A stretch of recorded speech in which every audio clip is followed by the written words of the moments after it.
Galera, é o seguinte, o PlayStation 3 pode ser facilmente uma fonte incomensurável de conteúdo por ele ter feito parte de uma geração que não apenas é uma das mais queridas e aclamadas por parte do público, mas também uma das mais complexas de ser estudada, a 7ª geração. E essa é uma era um tanto curiosa para os videogames. Ela vinha com avanços substanciais quando comparada à era anterior, mas também tinha dificuldades que ela mesma se propôs a lidar como uma forma de demonstrar o seu poder.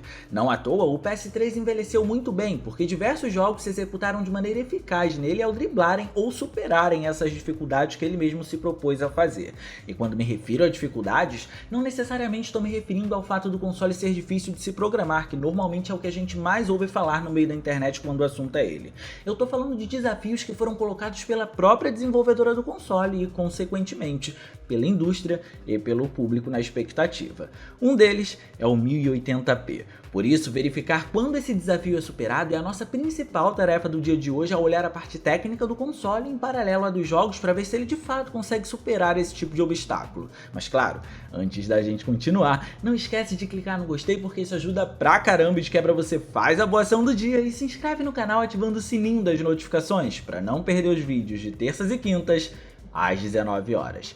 Tudo isso feito? Então vamos ver se existe de fato o 1080p no PS3. Mas para começar esse vídeo eu preciso saber, você já conhece o Hype Games? O Hype Games é um dos maiores e-commerces do Brasil e se você ainda não sabe, a gente está fazendo uma parceria com a loja para poder trazer para você mais benefícios na hora de aproveitar tudo que a sua PSN pode oferecer, só que de forma mais econômica. E vou te explicar o que você precisa fazer para não perder essa oportunidade. Pelo link fixado nos comentários, você vai acessar a minha loja. Chegando lá tem uma seleção de produtos com descontos pensados em você que quer economizar nas suas compras para o seu PlayStation. E é um processo super rápido. Seleciona o produto que for da sua preferência, se não for cadastrado já aproveita e faz o cadastro que é super simples, escolhe uma forma de pagamento que te deixa confortável para aproveitar os melhores preços, você pode até parcelar, por exemplo, e por último você vai receber a confirmação da sua compra e acessar seu inventário para resgatar a sua key e usar nas suas compras da PSN. Então não perde tempo e clica no link fixado nos comentários para ir pro Hype Games e não perder essa oportunidade.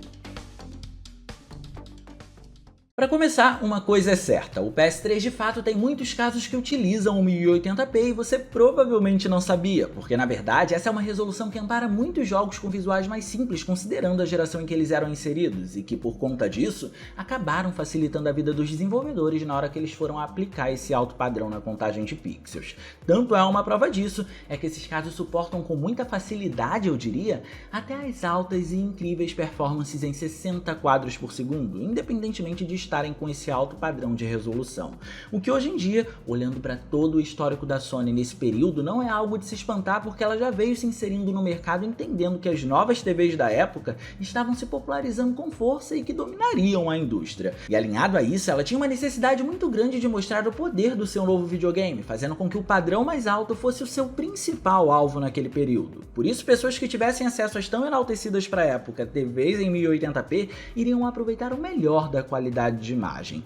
Só que de todas as formas, como já é do conhecimento de muitos, na prática, quem teve acesso às TVs de 720p conseguiu aproveitar a maior parte de tudo que o console tinha para poder oferecer na sua época. E por isso chamamos de casos escondidos essas vezes em que o PlayStation 3 trouxe seu 1080p na resolução, porque o outro padrão ficou muito mais conhecido do que ele. Então, seguindo pela linha de raciocínio desses jogos que demandam menos poder da plataforma, podemos citar inúmeros títulos em 2D que traziam o 1080p com facilidade na 7ª geração e por conta disso acabam exemplificando o que a gente conversou até agora. Mas o que se destaca nesse caso são os games da franquia Rayman, que ganhou força no Origins e permaneceu com o mesmo incrível padrão de qualidade no Legends, que foi lançado mais tarde.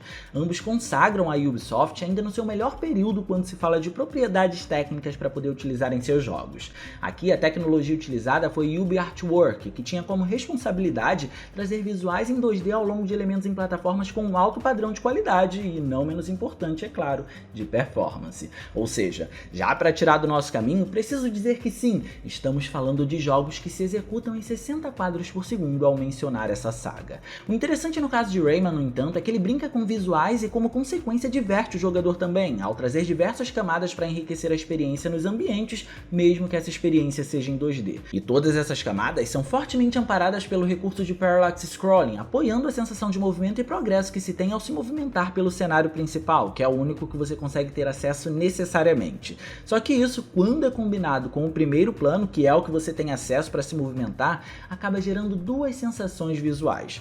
Uma é a de profundidade, os cenários parecem estar realmente inseridos em um mundo muito mais amplo do que o que de fato temos acesso para agir com o personagem e, consequentemente, com o que vemos, e a outra é o destaque dos elementos que estão no primeiro plano, que são relevantes pela qualidade da sua apresentação e, de quebra, muitas vezes por todo o seu processo de animação de movimentos. É simplesmente genial. Servindo de suporte para isso tudo, encontramos nada menos do que o 1080p na resolução, que acontece de maneira nativa para esses jogos, resultando em visuais que são facilmente um primor técnico ao se apresentarem de maneira cristalina em uma boa TV e por continuarem tão atuais. Inclusive, isso é algo que se manteve também em nada menos do que Kingdom Hearts e suas remasterizações no PlayStation 3.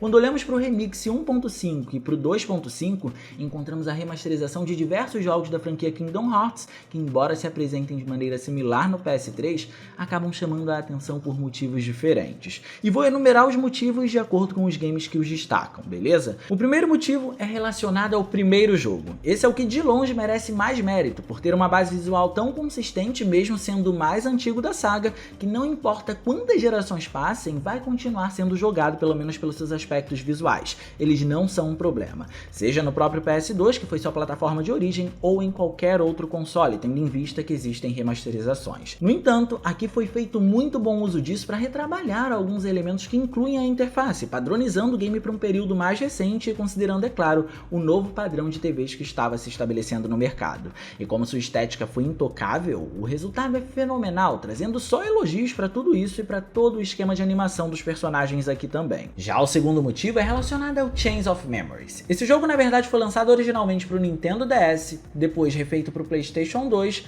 e posteriormente lançado como remasterização para o PlayStation 3. E aqui o mérito para ele é muito simples e vem desde muito antes da chegada dele ao console de 7ª geração da Sony. Transcrever uma experiência de um padrão único para um padrão completamente diferente é um ato que poucas desenvolvedoras conseguem fazer. E eu preciso deixar claro que nesse caso eu estou comparando o Nintendo DS com o PlayStation 2, só para vocês terem ideia da discrepância que é fazer isso.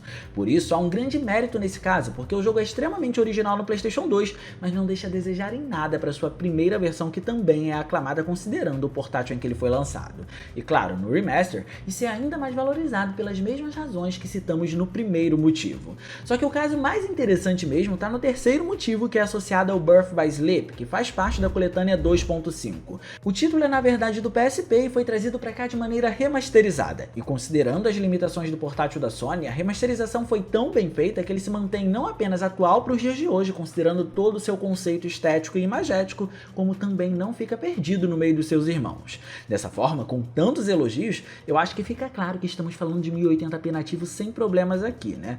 A resposta é sim, porém depende. O 1080p se executa muito bem, mas existe uma falta de anti-serrilhamento e o uso da resolução dinâmica, que alterna às vezes para 900p.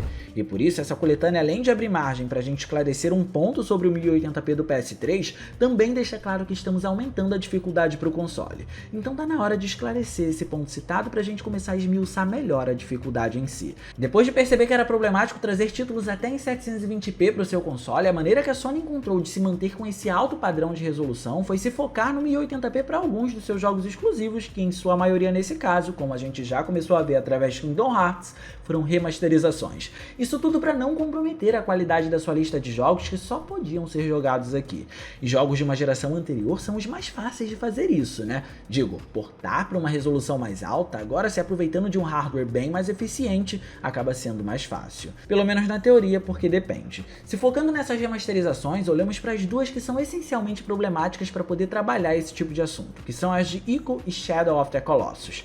Cada uma por seus próprios motivos e que por isso são interessantes da gente tentar descobrir se superaram a barreira do 1080p ou como superaram isso. Ico foi um título feito com base integral nas especificações do PS2, usando as unidades vetoriais do console e sua linguagem de programação para basicamente tudo na construção do jogo. Um caso muito parecido com o que acontece com Metal Gear Solid 4 no PlayStation 3. E bem, vocês sabem que Metal Gear Solid 4 é um título que não foi portado para outras gerações e consoles, segundo muitos desenvolvedores e analistas em função disso, né? Só que Ico conseguiu se consolidar muito bem no PlayStation 3 independentemente disso, sendo uma excelente remasterização pra gente dar uma olhada como como o PlayStation 3 driblou o 1080p aqui. Embora a essência visual do game tenha se mantido, a remasterização traz mudanças gráficas que são interessantes de serem vistas, como mudanças nas texturas possibilitando mais detalhes e, felizmente para o padrão da 7ª geração, um sistema de iluminação dinâmica e ambiente oclusmo estático para iluminação indireta nos ambientes muito melhores do que os que são vistos na versão original do jogo. E lembrando que para sua construção ele se apoia em todo o alicerce do PlayStation 2 única e exclusivamente no seu lançamento original, é muito interessante ver o PlayStation 3 trazer aprimoramentos independentemente disso com o 1080p nativo de resolução. Um grande mérito considerando todo esse contexto. Já quando olhamos para Shadow of the Colossus, a razão de ficarmos entusiasmados em ver como o console faz para trazer 1080p aqui é muito simples. Ele tem uma performance extremamente problemática no PlayStation 2, mas além de ter sido um dos games mais aclamados da plataforma, é também um dos mais ambiciosos, o que nos deixa curiosos. Só que mesmo assim, temos 1080p aqui para evidenciar todos os detalhes que a baixa resolução do PS2 fez a gente perder nos visuais, mesmo que lá já impressionassem. Porém, isso acontece de maneira diferente agora. Ao invés do tradicional 1920 por 1080 na resolução, o game usa 960 pixels na contagem horizontal e 1080 na vertical para conseguir trazer finalmente a taxa de quadros por segundo estável que ele tanto merecia. Algo que inclusive não acontece apenas com ele e a gente precisa deixar bem claro, tá? Toda a coletânea de Kingdom Hearts e Ico também rodam em 30 FPS estáveis. Shadow of the Colossus muito provavelmente não se insere na seguinte regra, mas os demais parecem terem sido idealizados para uma execução em 30 quadros por segundo, o que justifica porque eles não almejaram os 60 FPS. E digo que Shadow of the Colossus muito provavelmente não foi feito se inserindo nessa regra porque o remake que ele recebeu da Bluepoint Games para o PlayStation 4, na versão do PS4 Pro, tem um modo em 60 quadros por segundo em que se encaixa perfeitamente com o jogo. Mas por fim, quando o assunto é essa resolução atípica que a gente mencionou agora, usando uma contagem de pixels diferente na horizontal, algo muito parecido aconteceu com Gran Turismo 5, um título do PlayStation 3 que gerou uma certa polêmica, inclusive, pelo uso de modelos de carros do título anterior que teve origem no PlayStation 2. Ou seja, estavam usando um padrão gráfico de uma geração anterior para alguns elementos na versão do PlayStation 3. Mas, independentemente disso, ele se responsabilizou por compensar a gente com um modo em 1080p e esse é o foco aqui. E sim, esse é só um dos modos. Gran Turismo 5 pode também ser executado em 720p, porém com um anti-serrilhamento mais eficaz, ou em 1080p, abrindo mão dessa qualidade no recurso, trazendo certos elementos que dependem de transparência, por exemplo, com mais dificuldade de suavização, mas com todo o seu contexto imagético mais nítido. Só que o 1080p aqui usou 1280 pixels na horizontal. E bem, ainda é abaixo do 1080p nativo, considerando que ele utiliza 1920 pixels na sua contagem horizontal, mas isso comprova não só que o 1080p foi um alvo da Sony e ela estava tentando alcançá-lo de todas as formas possíveis, mas também comprova que era muito difícil fazer isso. E embora fosse de menor qualidade que o Full HD nativo, esse Full HD tinha mais qualidade que a capacidade apresentada pelo 720p e a gente precisa considerar isso. Por fim, independente do modo que você escolher aqui, temos uma performance estável diante dessa resolução mais alta, em um jogo que não depende necessariamente dos gráficos do PlayStation 2 para atingir isso, apesar, é claro, da polêmica de alguns modelos de carros terem origem lá, obviamente. Mas ainda assim, essa polêmica não define a base de construção dele. E vale dizer que se você acredita que esse tipo de escolha ficou marcada apenas no PlayStation 4 ou no Xbox One X, vale dizer que no PlayStation 3 existem alguns outros exemplos que fizeram isso.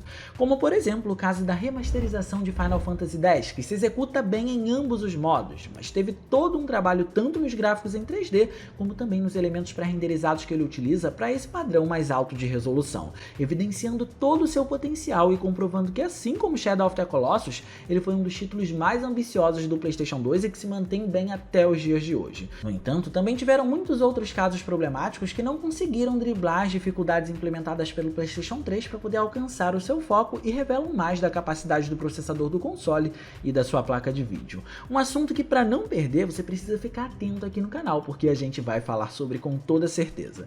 Mas me diz, 1080p no PS3, na sua opinião, era fundamental ou apenas uma regalia? Deixa aí no campo dos comentários que eu quero saber o que você pensa sobre, beleza? E no mais, eu vou ficando por aqui. Eu espero muito que vocês tenham gostado desse vídeo. Se vocês gostaram, não se esqueçam de clicar no gostei, porque isso ajuda pra caramba e de quebra você faz a boa ação do dia. E se inscreve no canal ativando o sininho das notificações para não perder os vídeos de terças e quintas às 19 horas. Minhas redes sociais vão estar aparecendo por aqui se vocês quiserem trocar uma ideia. Sou todo ouvidos. Era isso, um grande abraço e a gente vai se ver na próxima.